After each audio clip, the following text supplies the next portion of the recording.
یہ ان کے کچھ ٹارگٹ ہوتے ہیں، جیسے کیسے کرائے کے لوگ ہوتے ہیں، ان کو ایک جو سپاری دی جاتی ہے، ان کو ٹارگٹ دیا جاتا ہے، وہ اپنے مقصد کے لیے کام کرتے ہیں۔ آپ دیکھیں گے کہ یہ جو تباہی، یہ سارے ممالک جو تباہ ہوئے ہیں انہی لوگوں سے ہوئے ہیں، لیکن ان کا کچھ نقصان نہیں ہوا ہے، ان کا کوئی نقصان نہیں ہوا۔ اور ان کی طرف سے جو تنظیمیں بنائی جاتی ہیں دین کے نام پر، جہاد کے نام پر، لڑائی کے نام پر، جب تک ان کو نقصان پہنچانا ہوتا ہے، جس علاقے کو، جس ملک کو تباہ کرنا ہوتا ہے، وہاں پر ان کو ہیرو بنا کر دکھایا جاتا ہے۔ یہ القاعدہ ہے، انہوں نے سیریا کے اندر، عراق کے اندر، فلاں جگہ انبار میں، کرکوک میں، فلوجہ میں،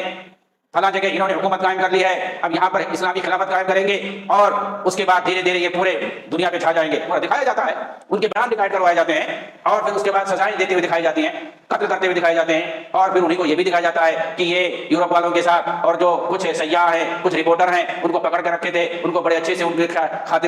خاطرداری کی، اور ان کو صحیح سے رکھا قیدی بنا کر کے، اور پھر اس کو چھوڑتے بھی ہیں، کچھ لوگوں کو مارتے ہیں۔ یہ پورا جو ہے نوٹنکی چلتی ہے کچھ دنوں تک، جب تک کہ وہ علاقہ، جب تک کہ وہ ملک تباہ نہیں ہو جاتا، تب تک یہ نوٹنکی چلتی رہتی ہے۔ اور جب وہ علاقہ، وہ سنی علاقہ پورے طور پر جب تباہ ہو جاتا ہے، وہاں پر جب شیعوں کو یا یہودیوں کو کنٹرول دے دیا جاتا ہے، پھر اس کے بعد وہ جو جماعت تھی وہاں پر، چاہے وہ القاعدہ کی ہو، داعش کی ہو، جبہت النصرہ کی ہو، یا الجہاد الاسلامی کی ہو، یا جو ہے داعش کی ہو، یا پھر اس کے بعد حماس کی ہو، کسی کی بھی ہو، اس کے بعد وہ منظر نامے سے غائب ہو جاتی ہے، اس کا پتہ ہی نہیں چلتا ہے، بلکہ کچھ دنوں کے بعد خبر آتی ہے کہ اس کا سرغنہ مارا گیا، اس کا سرغنہ مارا گیا، اعلان ہو جاتا ہے کہ جماعت ہی ختم۔ یہ کہا جہاد تو اصل ہوتا ہے بھئی مسلمانوں کو تحفظ دینا، مسلمانوں کا دفاع کرنا،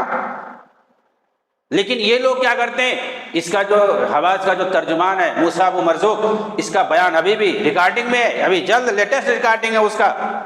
ٹی وی پر اس نے ریکارڈنگ کیا، ایک سوال کا جواب دیتے ہوئے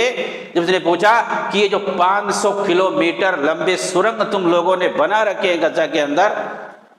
اس میں تو غزہ کے عوام کو کیوں نہیں تم جانے دیتے ہو حفاظت کے لیے، اپنے جان کے تحفظ کے لیے؟ تو کہا اس کو ہم لوگوں نے بنایا اپنے پیسے سے، اس میں ہم لوگوں نے دشمن سے حفاظت کے لیے، اپنی جانوں کی حفاظت کے لیے ہم نے بنا رکھا ہے۔ جہاں تک غزہ کے عوام کا تعلق ہے تو اس کی حفاظت کی ذمہ داری اقوام متحدہ پر ہے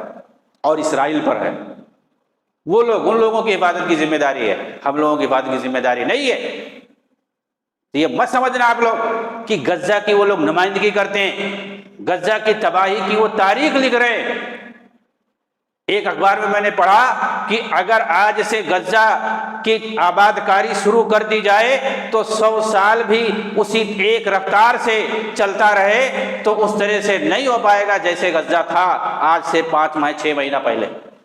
اس طرح نہیں ہو پائے گا۔ 100 سال بھی اگر وہ تعمیری کام اور ساری چیزیں چلتی رہیں اس طرح نہیں ہو پائے گا۔ 100 سال پیچھے ان لوگوں نے کر دیا، اس کو تباہ اور برباد کر کے ایک طرف سے،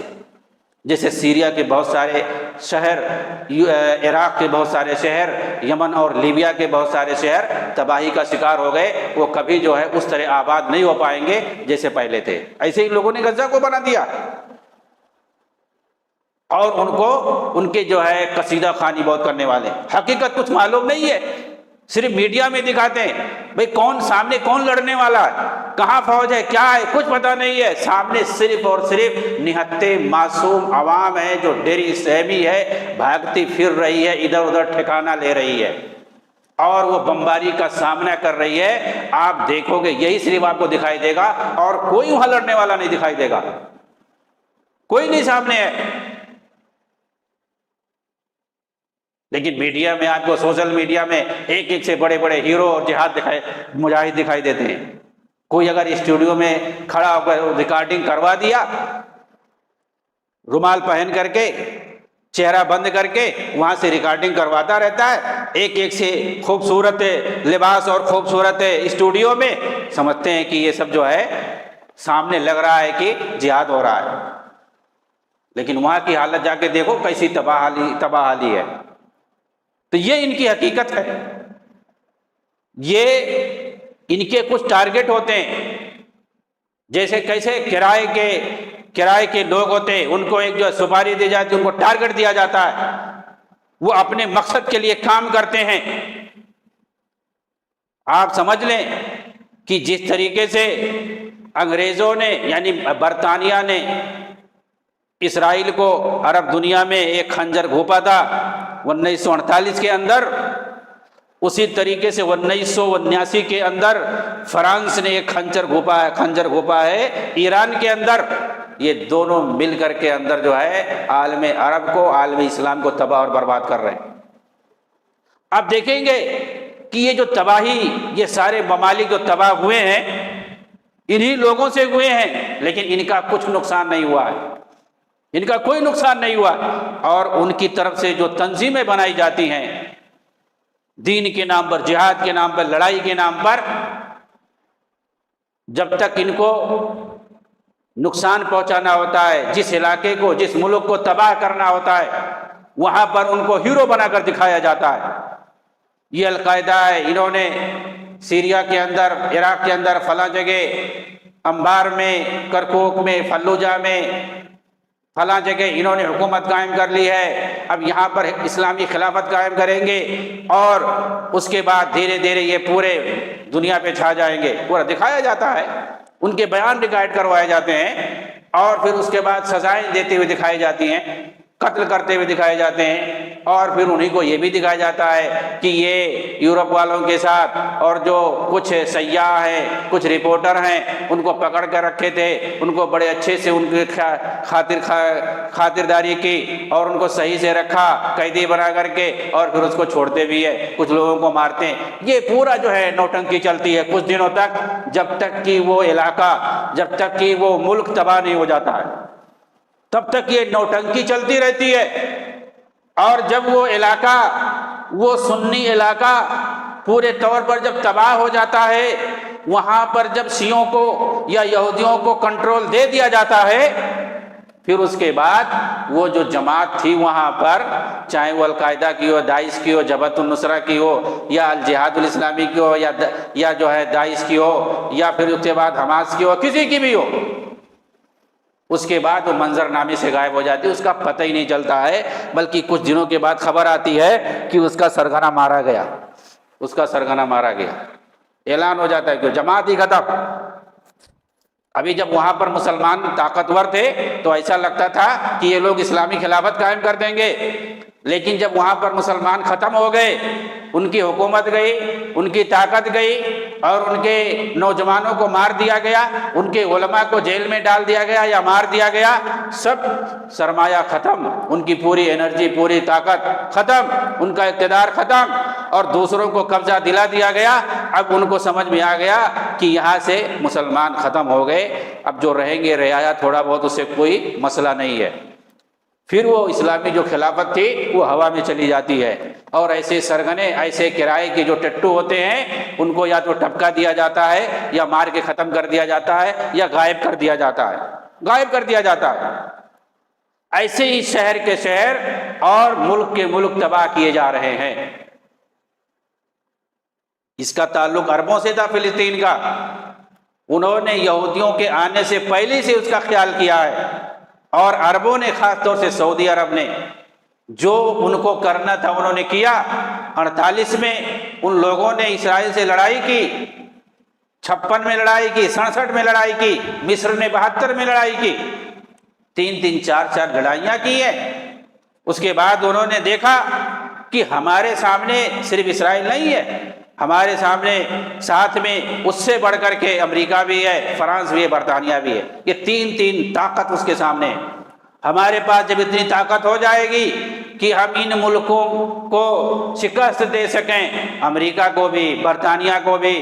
اور فرانس کو بھی، کیونکہ یہ تینوں جو ہیں پروٹسٹنٹ طبقے سے تعلق رکھتے ہیں. ان کی جو حکمرانی ہے امریکہ کے اندر، فرانس اور برطانیہ کے اندر، ان تینوں ملکوں میں سب سے زیادہ اسلام کے کٹر دشمن رہتے ہیں. جہاں پر اس مسلمانوں کے خلاف وہاں پر سازشیں رچی جاتی ہیں. ان 3 ملکوں کے اندر یہاں کا جو حکمراں طبقہ ہے تینوں ملکوں کے اندر، فرانس، برطانیہ اور اسی طرح سے امریکہ، اسلام کے خلاف، مسلمانوں کے خلاف سب سے زیادہ سازش یہاں پر رچی جاتی ہے حکمران طبقہ کے اندر. اور دیکھیں گے آپ جو مسلمانوں کے اندر جو منافقین ہیں وہ سب انہی ملکوں میں جا کے بیٹھتے ہیں، یہیں سے وہ بھی سازش کرتے ہیں مسلمانوں کے خلاف.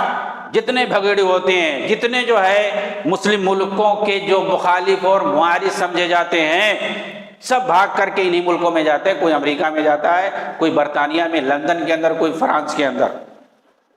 یہیں پہ بھاگ کے جاتے ہیں۔ ساری سازشیں اسلام کے خلاف یہی ملکوں سے ہوتی ہیں۔ عربوں نے اندازہ لگایا کہ اب لڑائی کرنے کا مطلب یہ ہے، اسرائیل کو ہرانے کا مطلب یہ ہے کہ ساتھ میں 4 ملکوں کو ہرانا پڑے گا۔ ہمارے پاس جب وہ طاقت ہوگی تو ہم کریں گے، ابھی ہمیں صلح سے کام کرنا ہے۔ لیکن اس کے بعد جب دیکھا کہ عرب والے اب ایسا سمجھ رہے ہیں کہ ان کو صلح سے کام کرنا ہے اور اقوام متحدہ کے ذریعے یہ فلسطینیوں کو ایک آزاد ریاست دلانا چاہتے ہیں، کیونکہ پہلے تو ایسا نہیں تھا، پہلے تو اسرائیل کو ختم کرنا چاہتے تھے، لڑ کر کے زیر کرنا چاہتے تھے، پورے فلسطین پر قبضہ کرنا چاہتے تھے۔ لیکن جب مسلمانوں نے دیکھا کہ ممکن نہیں ہے یہ، تو انہوں نے بھی صلح کر لی، کہا کہ ٹھیک ہے ہم ختم تو نہیں کر سکتے، لیکن یہ کہ جو اقوام متحدہ نے جو 48 میں جو فیصلہ کیا تھا کہ 45% زمین فلسطینیوں کی رہے گی اور 55% زمین اسرائیل کی، اس کو ہم مانتے ہیں، اور 67 سے پہلے جو 45% زمین جو فلسطینیوں کی تھی وہ ان کو دی جائے، کیونکہ 67 میں اسرائیل نے جو حملہ کیا اور اس کے بعد اور زیادہ حصوں پہ قبضہ کر لیا۔ اس وقت فلسطین کے پاس صرف 12% زمین ہے۔ ابھی غزہ اگر ختم ہو جائے گا تو پھر اس کے بعد صرف اور صرف 6 اور 7% زمین بچے گی۔ تو یہ انہوں نے فیصلہ کیا کہ 67 سے پہلے جو 45% زمین تھی وہ اسرائیل کو، فلسطین کو واپس دی جائے، اور جو یروشلم ہے، بیت المقدس ہے، وہ اس کی راجدھانی ہو، اس کو ایک آزاد ریاست بنایا جائے۔ اس کے لیے عربوں کی سفارتی کوششیں چل رہی تھی۔ لیکن اس کے بعد اسرائیل نے سوچا یہ تو پھر مشکل ہو جائے گا، ہمارے جو خواب پورے نہیں ہوں گے۔ انہوں نے دوسری طرف سے اپنا اس طرح سے منافقین امت کو ساتھ لے کر کے، کبھی بھی ایسا معاملہ ہوتا ہے تو یہ فوراً فساد مچانا شروع کر دیتے، اور اسرائیل یہ چاہتا ہے، یہ جو کچھ 7 اکتوبر کو ہوا یہ سب اسرائیل جانتا تھا، ان لوگوں کے اسرائیل کے اندر بھی خلفشار تھا، اس کی جو حکومت تھی اندر سے بھی خلفشار ہوا تھا۔ ظاہر سی بات ہے جنگ میں مبتلا کر کے اس کو دونوں طرف سے فائدہ ہو رہا ہے، وہ یورپی ممالک سے بھی ہمدردی لے رہا ہے اور اسی طرح سے اپنے ملک کے اندر بھی اس کو ہمدردی مل رہی ہے، کیونکہ اس کو مسلمانوں سے جنگ، اس کو مقدس جنگ کا نام وہ لوگ دیتے ہیں، تو ان کو جو فلسطین کے اندر بھی ان کو حمایت ملتی ہے۔ اس طرح سے اس کے اوپر جو کرپشن کے الزامات تھے اور اس نے جو غلط کچھ فیصلے کیے تھے، اس کی بنیاد پر بہت ساری فوجیں چھوڑ کر کے جا رہی تھی، تو یہ لڑائی شروع کرنے سے اس کو ایک ہمدردی ملی اور اس کی حکومت کو اسٹیبلٹی اور مضبوطی حاصل ہوئی ہے۔ تو یہ مسلمانوں کے خون کی تجارت دونوں طرف سے ہوتی ہے، اسرائیل سے بھی ہوتی ہے، اور ایک ساتھ کئی مقاصد حاصل کرتے ہیں۔ اب یہ 2 نیشن کا جو فارمولہ تھا، فلسطین کی آزادی کا جو منصوبہ تھا، ظاہر سی بات ہے اب وہ کہاں چلا جائے گا، وہ ٹھنڈے بستے میں چلے جائے گا جب تک یہ ختم نہیں ہوگا، وہ تو گیا، اور اس کے بعد بھی یہ لوگ آپس میں ایسے ہی تباہ حال رہیں گے۔ کہنے کا مطلب ہے کہ ہمیں سوچنے اور سمجھنے کی ضرورت ہے، اور ہمدردی کس کے ساتھ ہونی چاہیے اور کس کے ساتھ نہیں ہونی چاہیے یہ ہمیں سمجھنے کی ضرورت ہے۔ صرف میڈیا میں جہاں پر 99% جو ہے جھوٹ پروسا جاتا ہے اور کوئی بھی سچی خبر صحیح سے دکھائی نہیں جاتی ہے، ایک دوسرے کے اہل توحید کی آپ سمجھ لیں 90% تو دشمن صرف مسلمانوں میں ہیں جو اہل توحید ہے، موحدین کے اہل توحید کے دشمن 90% تو مسلمانوں ہی میں، جتنے مشرک ہیں، جتنے بدعتی، صوفی، خرافاتی اور جو منحرف قسم کے لوگ ہیں وہ اہل توحید کے دشمن ہیں، اور کافر دنیا تو ہے ہی دشمن، خود مسلمانوں میں 90% وہ کہاں سے جو ہے صحیح خبر ہمیں کہاں تک دکھائیں گے؟ تو ہمیں اصل جو حقیقت ہے اس کو سمجھنے کی ضرورت ہے۔ میں سمجھتا ہوں کہ اس کتاب کو اگر اردو میں ترجمہ کیا گیا ہے، اس کو یہاں پہ کوئی انگریزی میں ترجمہ کرے، کوئی ہندی میں ترجمہ کرے اور اس کے بعد پھیلائے، سمجھ میں آئے گا کہ وہاں پر کیا چل رہا ہے، اور جہاد کہتے کسے ہیں، اسلامی جہاد کسی کہتے ہیں، کیسے لوگ ایکسپلائٹ کرتے ہیں الفاظ کو، جہاد نام کے لفظ کو ایکسپلائٹ کرتے ہیں، اس کا غلط استعمال کرتے ہیں اور دوسروں کو سوچتے ہیں کہ یہ کچھ نہیں کر رہے ہیں۔ اللہ تعالیٰ ایسے منافق امت سے، ایسے لوگوں سے امت کو محفوظ رکھے، بچائے، اور مسلمانوں کے جان و مال کی حفاظت فرمائے۔ جہاں بھی مسلمانوں پر ظلم ہو رہا ہے اللہ تعالیٰ تو ان کی مدد فرما، اور جو دشمن ہیں اندر کے یا باہر کے ہوں اللہ تعالیٰ تو انہیں کیفر کردار تک پہنچائے۔ اللہ تعالیٰ ہم سب کی حفاظت فرمائے، ہمیں دین کی حقیقت سمجھنے اور ایسے منافقین کو ایکسپوز کرنے اور انہیں سمجھنے کی توفیق عنایت فرمائے۔ اللہ رب العالمین سے دعا ہے کہ اللہ تعالیٰ ہم سب کو جنت کے اندر جگہ عنایت فرمائے، آمین۔ وآخر دعوانا الحمدللہ رب العالمین، والسلام علیکم ورحمۃ اللہ وبرکاتہ۔